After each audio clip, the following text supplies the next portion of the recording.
اس کے ساتھ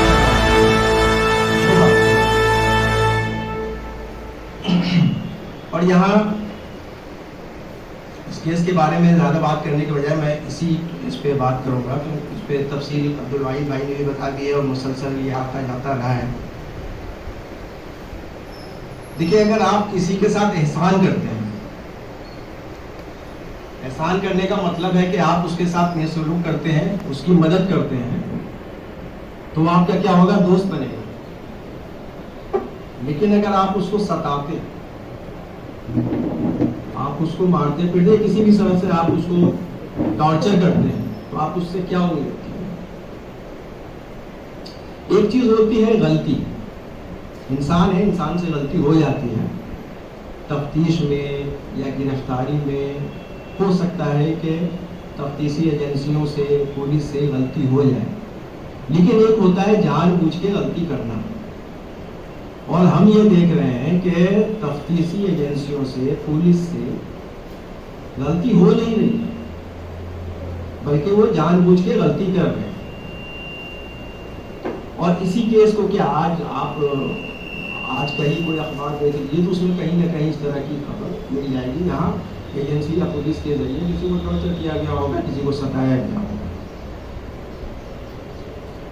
میں اکثر پولیس والوں سے چلتے پھرتے بھی ایک بات میں یہ کہتا ہوں کہ اگر یہاں کوئی کیس ہوا تھا شاید وڈالہ وغیرہ میں، تو اس میں جو پولیس کے سپاہی ملوث تھے ان کو گرفتار کیا، مقدمہ وغیرہ چل رہا ہے، میں نے اسی سلسلے میں پوچھا کہ آخر آپ یہ کرتے کیسے ہیں، کیوں کرتے ہیں؟ ظاہر سی بات ہے کہ آپ کا افسر تو یہاں پہ ملوث نہیں ہوا، آپ گرفتار ہوئے، آپ جیسے لوگ، ظاہر سی بات ہے کہ جو نچلے کیٹیگری کا ہے تو وہ اتنا عامل نہیں ہوگا کہ اس کی گرفتاری کے بعد یا اس کیس کے بعد اس کا خاندان کا گزر بسر صحیح ڈھنگ سے ہو سکے، تو کیوں کرتے ہیں؟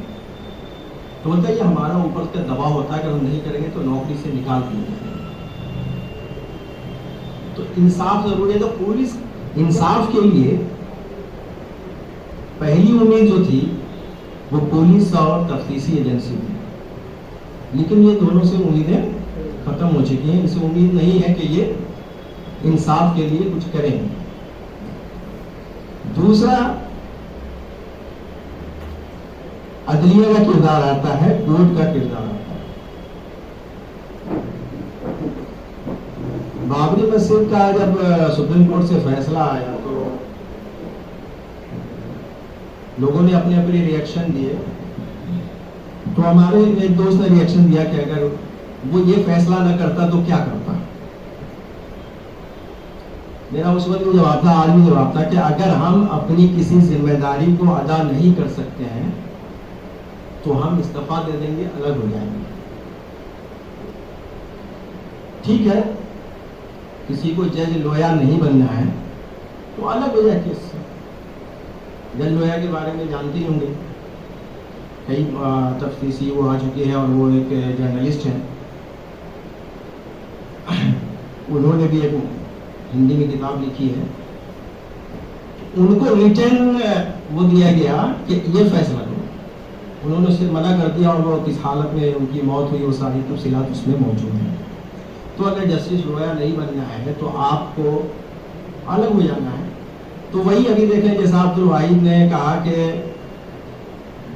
کوئی جج اس کیس کو لینے کو تیار نہیں ہے، اور یہ اور بہت سارے کیسوں میں یہ ہوا ہے، ہر 10-15 دن کے بعد آپ کو کسی مشہور کیس کے بارے میں اخباروں میں یہ خبر مل جائے گی کہ اس کیس سے فلاں جج نے اپنے آپ کو الگ کر دیا۔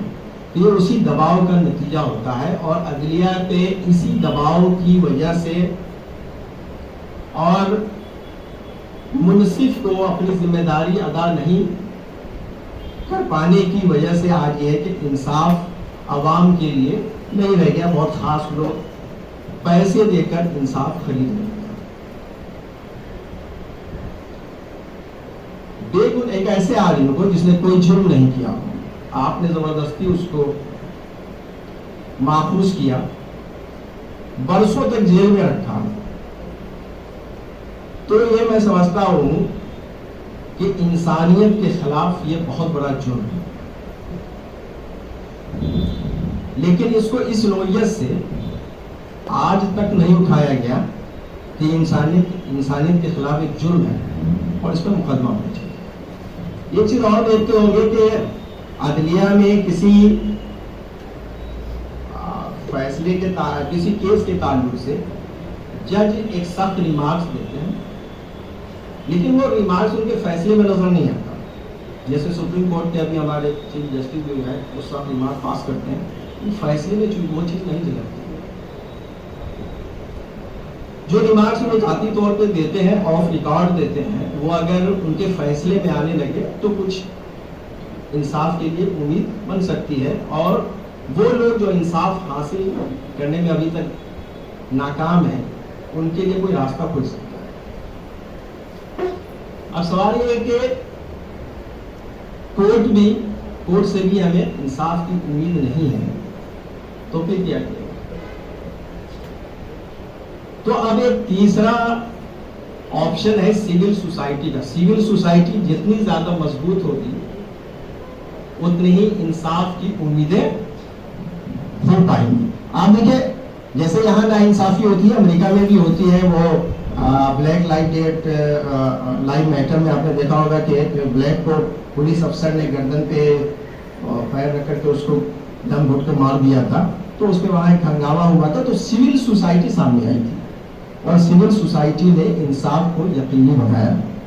یا وہاں مسجدیں جلا دی گئی، 2 مسجدوں کا میں نے دیکھا تھا، سنا تھا، اور اس کا فیصلہ آ بھی گیا۔ مطلب کوئی 4-5 سال پہلے کا وہ واقعہ ہے، اور 2-3 سال پہلے اس کا فیصلہ بھی آ گیا۔ اور جیسے ایک مسجد کو جلایا گیا تو ایک آدمی اٹھتا ہے، وہ مسلمان نہیں ہوتا ہے، وہ فیس بک پہ ایک پیج بناتا ہے اور ریکویسٹ کرتا ہے چندے کی، چندہ جمع ہوتا ہے، وہ مسجد کو ریپیئر کرتا ہے اور مسلمانوں کے حوالے کرتا ہے۔ تو آپ سوچئے کہ جہاں اس طرح کے لوگ ہوں گے وہاں امن کیوں نہیں رہے گا، وہ ترقی کیوں نہیں کرے گا۔ ہمارے یہاں ہم دیکھیے آج کل جو عدالت کا معاملہ ہے، اس کے بعد تو سول سوسائٹی کو بہرحال آگے آنا ہوگا۔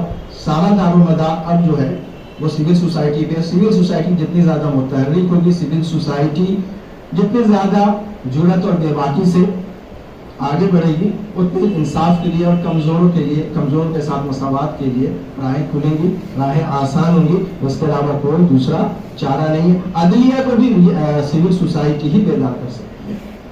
کئی فیصلے میں آپ نے دیکھا ہوگا اجتماعی ضمیر یا لوگوں کی جو دل کی باتیں ہوتی ہیں، اس یا لوگوں کے جذبات پہ فیصلہ آیا ہے، اس میں ذکر کرنے کی ضرورت نہیں ہے، سمجھ سکتے ہیں۔ تو یہ سول سوسائٹی اگر اتنی عوام کو متحرک کرے اور عوام متحرک ہو تو ہو سکتا ہے کہ عدلیہ کا مزاج بدلے یا عدلیہ انصاف کے لیے کھڑی ہونے والی بنے۔ حالانکہ یہ کہنا عدلیہ کے لیے ایک مذاق جیسا لگتا ہے، کیونکہ ان کا کام ہی انصاف کرنا ہے، ان کا کام ہی قانون کے دائرے میں لا کر کے لوگوں کو ٹھیک ٹھاک رکھنا ہے۔ بس یہی چند باتیں مجھے کرنی تھی۔ شکریہ۔